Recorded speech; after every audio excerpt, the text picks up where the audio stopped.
ዓለምን የፈጠረ ዩኒቨርስን የቀመረ እግዚአብሔር በሌላው የህይወት አካሄዳችን ላይ ሚለን ነገር የለም ወይ? የትምህርት ስርዓታችን ተሳከረ፣ ተዘባርቆብናል፣ ግራ ገብቶናል ካል እሱ መፍትሄ አይሰጠንም ወይ? what would he say? ምን ይላል? እንደዚህ እንደኔና እንዳንተ ቁጭ ብለን ብናወራ ምን ይለኛል? ከዚህ ጀምሩ ሚለኝ ነገር የለም ወይ? ግባችሁን እዚህ ጋር አድርጉት ሚለኝ ነገር አይኖርም ወይ የሚል ነገር። ይሄ በቃ ዩቶፒያኒዝም ማለት አፕላይንግ ነው፣ አፕሊኬሽን። ልክ ቅድም እንዳልኩ የመጨረሻው መፋረጃ ምግባር ነው እንደተባለው ተግባራችንን የተቀበልነውን እውነት አውጥተን ደግሞ የምንኖርበትን መንገድ ጋይድ የሚያደርግልን ማዕቀፍ ወይም አትሊስት ላንጉዌጅ ይሰጠናል። ያ ላንጉዌጅ ትርጉሙን ልንስማማበት ላንስማማበት እንችላለን። ለነጮቹ የራሳቸው ዩቶፒያ ይፈልጋሉ። ያ ዩቶፒያ ጥቁር ህዝብን እንዲያካትት አይፈልጉም። ዋይት ሱፕሬማሲ አለ። እኛ ኢትዮጵያውያን ደግሞ የምናስበው ዩቶፒያኒዝም አለ። እሱ ደግሞ እንደውም ከኛ ጋር በጣም ፊት ያደርጋል። ልካችን ነው፣ በልካችን የተሰፋ ነው። በጣም ጥሩ ነው እና ብዙ ነገሮችን ነው አክቲቬት የሚያደርገው። ፖስብል ነው እነሱ ሄዱበት መንገድ not necessarily እነሱ ሄዱበት መንገድ እኮ ያው እዛ መጽሐፉ ላይ እንዳስቀመጥኩት ዱዋሊዝም ነው። ማለትም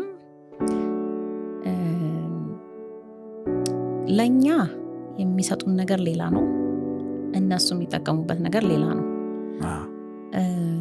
እነሱ ለምሳሌ አሁን ይሄ ከግሪኮ ሮማን ስልጣኔ የወሰዱት መልሰው በሬኔሳንስ ዘመን እንደገና ክላሲክ ሊትሬቸሮቻቸውን መልሰው ያዩበት ነገር አለ፣ ከፍተኛ ሙቭመንት። ከዛ እሱን ፓርት ብቻ ነው የሬኔሳንሳቸው ክፍል እንደሆነ አድርገው ለእኛ የሚነግሩን። ስለ መጽሐፍ ቅዱሳዊው ነገር አይነግሩንም። ለምሳሌ አዲሲቱ እስራኤል ለመሆን የሄዱበትን ርቀት አይነግሩንም። ቅድስቲቱ ጽዮን ለመሆን የሄዱበትን ርቀት አይነግሩንም። እነ እንግሊዝ እና አሜሪካ እነ ጣሊያን እነ ፖርቹጋል አይነግሩንም። ከኛ ሀገር የተማሩትን የህይወት ፍልስፍና፣ የሚገራርሙ የህይወት ፍልስፍናዎች፣ ለምሳሌ ደስተኛ ማህበረሰብ ማለት ምን ማለት ነው? ይሄ አሁን እኮ በጣም ለምሳሌ ሃፒነስ ኢንዴክስ ሀገራት የሚነጻጸሩበት የዴቨሎፕመንት ማሳያ ኢንዴክሶች ጂኤንፒን በለው ጂዲፒን በለው የነፍስ ወከፍ ገቢ እየተባለ የጠቅላላ ወጪ፣ ጠቅላላ ገቢ፣ የእናቶች ሞት፣ እንደዚህ ንጹህ መጠጥ ውሃ አቅርቦት እየተባለ ኢንዴክሱ ይቀመጣል አይደል? ለነዛ ሁሉ ነገሮች መሰረት የሚሆንህ ነገር እኮ ቀላል የአስተሳሰብ ግባት አይፈልግም፣ በጣም ይፈልጋል። ማለት ለምሳሌ አንድ ማህበረሰብ ጥሩ ትምህርት ተምሯል የምትለው የተማረ ማህበረሰብ፣ የነቃ ኢንላይት እንዲሆነ ማህበረሰብ የምትለው ምን አይነት ነው ሲባል እኮ ብዙ አይነት ኢንላይትመንት አለ። የጠንቋይ ምድር ፈጥረህ እኮ ኢንላይት እንደሆኗል ማለት ትችላለህ ከፈለክ። ወይ ደግሞ በሎጂክ ብቻ የሚያምን ሌላ ነገር የማያቅ ሰው ፈጥረህ ኢንላይት እንደሆኗል ማህበረሰቡ ማለት ትችላለህ። ዴፊኒሽንህ ራሱ በጣም ኬርፉል መሆን አለብህ። ከብዙ አንግል ነው ይህን ነገር ማምጣት ያለብህ እና እንን የሄዱበትን ግብአት አልነገሩንም። ጠባብ ነገር ብቻ ለኛ ሰጡን። እኛ ያደግነው በፕላቶ በኩል ነው፣ በሶቅራጥስ በኩል ነው ምናምን አሉና ያንን የኖረውን መንፈሳዊ እሴት ያ የወለደውን ደግሞ ስጋዊውን ራሱ አመለካከት የህይወት ፍልስፍናቸው የዩቶፒያውያን ወይንም የፀሐይ ከተማ ሰዎች፣ የክርስቲያኖፖሊስ ሰዎች እየተባለ በጣም የሚገራርሙ ሼፕ ሊያደርግ የሚችል አይምሮህን ሼፕ ማድረግ የሚችል ደሳስ የሚሉ ፋውንዴሽናል አይዲያስ እነሱን ተዋጓቸው እኛ ሀገር መጥተው ለራሳቸው ግን እየወሰዱ ነው። አሁን ቅርብ ጊዜ እንኳን አንድ ቴሌግራም ላይ ሼር ያደረግኩት ሀሳብ አለ። ለምሳሌ ጄሱቶች ኢትዮጵያ ሲመጡ ለምንድን ነው በኦሪቱ ስርዓት የምትኖሩት እስካሁን? ለምሳሌ ግርዛት ታከናውናላችሁ፣ ታቦት ታወጣላችሁ፣ አሳማ ስጋ አንበላም ትላላችሁ። ይሄ እኮ በኦሪቱ ለእስራኤል ህዝብ የተሰጠ ነው፣ እናንተ አዲስ ኪዳን ላይ እኮ ነው ያለ ነው ይሄ እኮ ምናምን እያሉ በጣም በቃ ራሳቸውን እንደ አዲስ ኪዳን እንደ ክርስቶስ ጠበቃ ጄሱት ማለት ራሱ ኢየሱሳዊ ማለት ነውና የኢየሱስ ሰባኪያን ይሄ እኮ በህግ አይጸድቅም እኮ በዚህ ዘመን ሰው ምናምን እያሉ አለባበሳቸውንም አነጋገራቸውንም በጣም ይጠነቀቁ ነበር ይባላል። ኢምፕሬሽን ለመፍጠር ባላገር ላይ እዚህ ትመጣና እንግዲህ ያው ምንም እንኳን መንፈሱ ንጹህ ቢሆንም ከውጪ ሲታይ ግን ባላገር ሊሆን ይችላል የሚሰማቸው ኢትዮጵያዊና ኢምፕሬሽን ለመፍጠር አለባበሳቸው አነጋገራቸውንም በጣም አሪፍ አድርገው ይመጡና ይዘባነኑባል። ለምን ግርዛት ምናምን አገራቸው ሄደው ግን የሚሰሩት በተገላቢጦሽ ነው። የኦሪቱን ህግ ነው የሚያጠኑት። ኢንሹራንስ ፖሊሲ፣ ሌጋል ፊሎሶፊ፣ ፖለቲካል ቲዮሪ ምናምን እየከታተፉ እያወጡለት ነው በየብልቱ ከሙሴ ትምህርት ሞሳይክለው እያሉ ጁቢሌው አልቀራቸው፣ መጽሐፈ ሄኖክ አልቀራቸው ምናምን። ስለዚህ አሁን የእነሱ ሬኔሳንስ እንደዛ ነው የተከናወነው። ሌላውን ማታለልና መግጨት፣ ራሳቸውን ግን ትንፋሽ መስጠት ለራሳቸው ሩጫ ውድድር ነው ያደረጉት። እና ይሄ ካይሲነት ነው። እኔ ሬኔሳንስ አልለውም። ማለትም በእውነተኛ እግዚአብሔራዊ ትርጉሙ ሬኔሳንስ አይደለም። ግን እሺ ይሁን ሬኔሳንስ ይበሉት እነሱ። ያንን ተረድተን ደግሞ እኛ እነሱ የሄዱትን ግማሹን ምንረዳውን ከነሱ ወስደን የኛ የራሳችን ዩኒክ ከለር ደግሞ አለን ኦልሬዲ ወደ ራሳችን ሪማይንድ ለማድረግ እንደሚረር ነው የምንጠቀማቸው እነሱን። አንዳንድ ጊዜ መስታወት ትይዝና እኮ ፊቴን ላይ ነው ብለህ ስታስብ ከኋላ የቆመ ነገር አለው ትላለህ፣ ያልገመትከውን ነገር እንዴ ብለህ ትላለህ። እና እነሱን እንደሚረር ተጠቅመን የራሳችንን ኋላችንን እንድናይ ነው የፈለኩትና ስለዚህ በእነሱ መንገድ ሬኔሳንስን እንድናካሂድ ሳይሆን እንደሸወዱን ግን እንድንረዳ የኤጁኬሽን ሲስተም ፌለራችን አንድም ከዛ የመጣ እንደሆነ እንድናቀው ነው አላማው። እና ትንሣኤ ያስፈልገናል። ያ ደግሞ አይዲዮሎጂካል ነው። አይዲዮሎጂካሊ የወሰድነውን ነገር መመርመር አለብን በድጋሚ በሚል ነው። ደግሞ መመርመርም ሄደንበታል እኮ በብዙ መንገድ እኮ ሄደንበታል። አሁን ወደ ብሉፕሪንት መምጣት ነው ያቃተን። አሰባስቦ የሆነ ወደ ተግባር የሚቀይር ዳይሬክሽን መስጠት፣ መመሪያ ማስቀመጥ ለኔክስት ጄኔሬሽን። የግድበኛ ጄኔሬሽን መሆን የለበትም። ለቀጣይ ትውልድ የቤት ስራ ስትሰጠው ዱላ ቅብብል የሚፈልግ ይመጣል። ምንድነው የምታቀብለኝ ዱላ ይልሃል፣ ይጠብቃል። የሚሰጠኝ የለም ካለ በሌላ ዳይሬክሽን የራሱን ሩጫ መሮጥ ይጀምራለን። የምናቀብለው ነገር መስጠት ነው። ን እንደዛ እያለ ወደ ትክክለኛ መስመር እንመጣለን። ይሄኛውን ሞደርን ዓለሙን ሙሉ ለሙሉ እንተወው ማለትም አይደለም። አንዳንድ ጊዜ ሰዎች አሁን በተሳሳተ መንገድ ሲረዱት ማያለው። ዘመናዊው ትምህርት ይቅር ማለት ይመስላቸዋል። አይደለም፣ አልፈው ሂድ ማለት ነው። አልፈው ሂድ ማለትም ተማረው። ከዛ በኋላ ግን ያልተነገረህ ብዙ ነገር ከጀርባ እንዳለ እንደ መስታወቱ እንዳልኩ ማለት ነው። ያልተነገረህ ብዙ ጥላዎች እንዳሉት፣ ዲስቶርትድ የሆኑ ነገሮች፣ ኦሚትድ የሆኑ ማለትም ተጣመው የገቡ የተዘለሉ የተዋሹ ወይም ሰሌክሽን ኮንቴንት ሰሌክሽኑ ራሱ ለአንተ በሚበጅህ መልክ ላይሆን እንደሚችል ያንን አውቀህ ኢንቨስቲጌት አድርገውና ግን አልፈህ ሂድ፣ በዛ አትገደብ። ማለትም ዩቶፒናይዝ አድርገው ወደ ኢትዮጵያ ኮንቴክስት መልሰው ሪኮንቴክስቹዋላይዝ አድርገው እና ያንን ነው እኔ ብዙ እያልኩ ያለሁት። እንግዲህ የኢትዮጵያ ነዋሪዎች ጦርነት ሲኖር ካህናቶቻቸውን ይዘው ይወጣሉ የሚል ነገር አነበብኩኝ አልኩ። ካህናቶቻቸውን ይዘው ይወጣሉ በጦርነት ቦታ ላይ።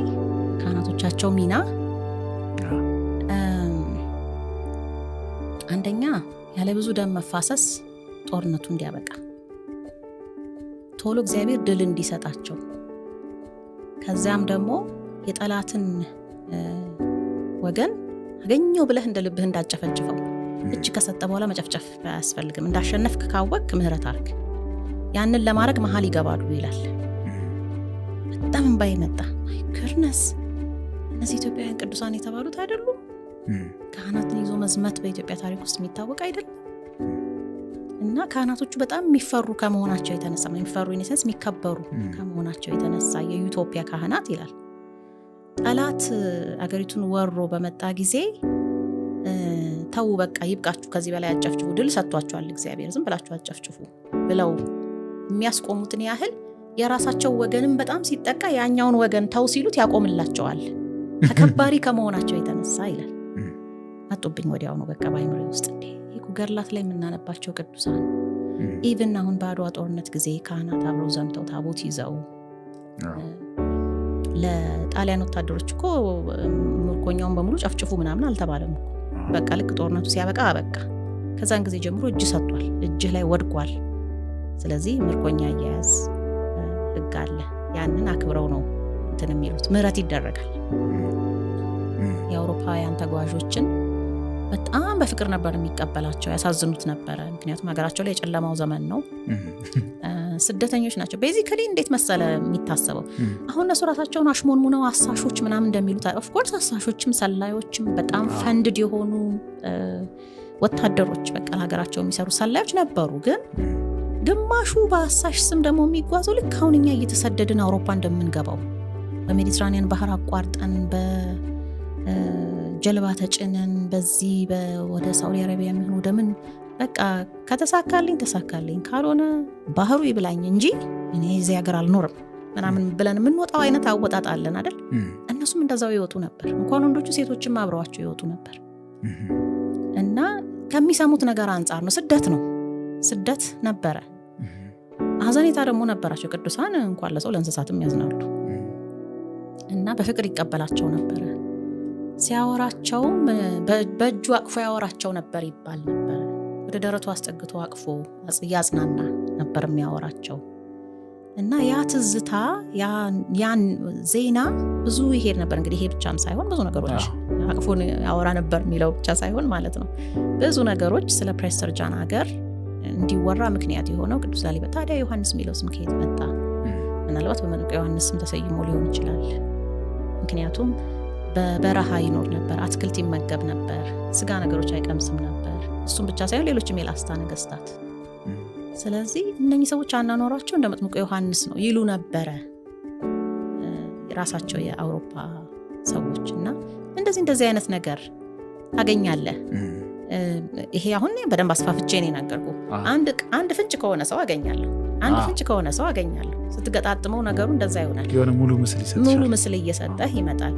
እና በደንብ በዚህ አጋጣሚ እንደውም መናገር የምፈልገው አሁን እኔ በብዛት የተማርኩት የሞደርን ኤጁኬሽን ላይ ነው እንጂ እኔ በገዳማት ዙሪያ አልተማርኩም። የቤተ ክህነት ትምህርት የለኝም፣ የትርጓሜ ትምህርት የለኝም። እንዲሁ የታተመውን አነባለሁ እንጂ ያ ደንበኛው መደበኛ የቤተ ክህነት የቤተክርስቲያን ትምህርት የለኝም። ግን ፓርትነርሺፕ መኖር አለበት እዛ ጋር የትውፊታዊውን እውቀት የያዙት የትርጓሜውን ባህል የቅኔውን ትምህርት የሚያውቁት ሰዎች ያንን ነበር ነው መጀመሪያ አስዩም ያደረኩት። ናቹራሊ እንደዛ መስሎ ነበረ።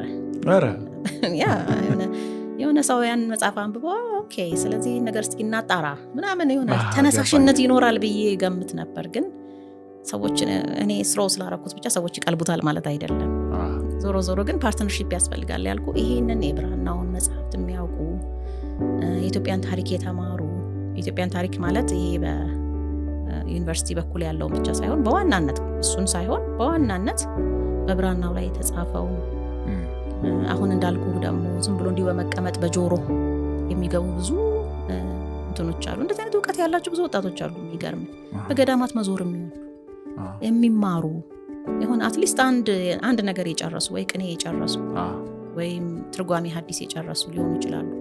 ያንን እውቀት ከዚህ ደግሞ ጥናት ጋር የግዴኔ ጥናትን ብቻ ማለት ሳይሆን ዩቶፒያኒዝም ከሚባለው ነገር ጋር እያገናኙ እያጣሩ ማለት ነው። አንዳንዱ ስለሚቀላቀል ዲስቶርት ስለሚሆን እያጣሩ ብሉፕሪንቱን ማስቀመጥ ይቻላል። የሀገር ስርዓት እንደዚህ ነው፣ የስነ መንግስት ስርዓት እንደዚህ ነው። ለፈለገ ሰው ሁሉ ግብአት መሆን ይችላል። ይሄ ለተመራማሪ፣ ለሀገር መሪ፣ ለትምህርት ካሪክለም፣ ለመምህራን፣ ለቤተ ክርስቲያን፣ ለሰንበት ትምህርት ቤት፣ በተለይ ደግሞ ለኢትዮጵያ ኦርቶዶክስ ተዋሕዶ ቤተክርስቲያን ኮሌጆች ግብአት መሆን የሚችል ብሉፕሪንት መኖር ይችላልና ፓርትነርሺፕ ያስፈልጋል። እንደዚህ አይነት ነገሮች እንዲኖሩ ስለምፈልግ ነው። እኔም እንደዚህ አይነት ልምድ ያላቸውን ሰዎች ጠይቃለሁ። እንደዚህ የሚባለው ነገር እውነት ነው። ኢትዮጵያውያን በህብረት የኖሩበት ዘመን ይታወቃል። እንደ ሐዋርያት ስርዓት ማህበር የኖሩበት ዘመን ነበረ ብዬ ጠይቃለሁኝ። ገንዘብ የማይጠቀሙበት ጊዜ ነበረ እያልኩኝ ጠይቃለሁ። አንዳንዴ ከመጽሐፍ ታገኛለሁ፣ አንዳንዴ ከሪሰርች አርቲክሎች አገኛለሁ። እንዳልኩ ደግሞ እንደዚህ ከእንደዚህ አይነት ትውፊታዊ እውቀቶችም ደግሞ ጣል የሚያደርጉልኝ ፍንጭ አገኛለሁ። የበለጠ እርግጠኛነቴን ይጨምርልኛል ማለት ነው።